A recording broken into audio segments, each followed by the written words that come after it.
Hello friends, welcome back to my channel.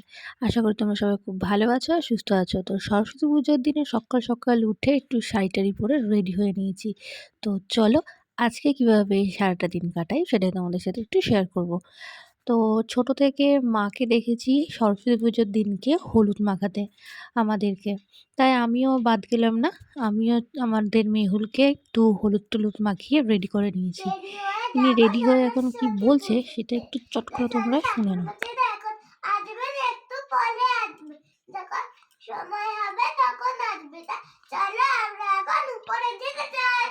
তোকে কেমন লাগছে সেটা জিজ্ঞেস করছো?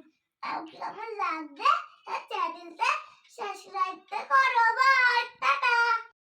এনার ব্লগিং করা দেখে আমার এখন মনে হচ্ছে এনার থেকেই আমাকে কিছু ব্লগিং শিখতে হবে। যাই হোক, চলো একটু ঠাকুরের জায়গাটা থেকে তোমাদেরকে ঘুরিয়ে নিয়ে আসি। তো এই ছিল আজকে আমাদের সরস্বতী ঠাকুর। তো চলো পুজো হতে থাকুক, আর পুজো টুজো হয়ে গেলে তারপরে তোমাদের সাথে দেখা হচ্ছে। তো পুজো টুজো কমপ্লিট করে এদিকে মেহুলকেও রেডি করে নিয়েছি। এই শাড়ি পরাতে গিয়ে আমি তো হিমশিম খেয়ে গেছিলাম পুরো। তো এখন মেহুল রেডি হয়ে যাচ্ছে এক জায়গা ঘুরতে। তো কোথায় যাচ্ছে সেটা তো দেখতে হবে, তো স্কিপ করো না কিন্তু। তো আমরা যাচ্ছি হলো মেহুলের দিভাই বাড়িতে সারপ্রাইজ দিতে। না বলেই চলে এসেছি। উনি শাড়ি পরেছে, এবার বলছে যে চলো মা আমাকে দিভাই বাড়ি নিয়ে চলো। তাই জন্য ওনার কথা রাখতে আমরা চলে এসেছি। তো এনাকে দেখো, এনা তো আনন্দের সহিত দৌড়াতে দৌড়াতে চলে যাচ্ছে। কোথায় যাচ্ছে কি করছে নিজেও জানে না।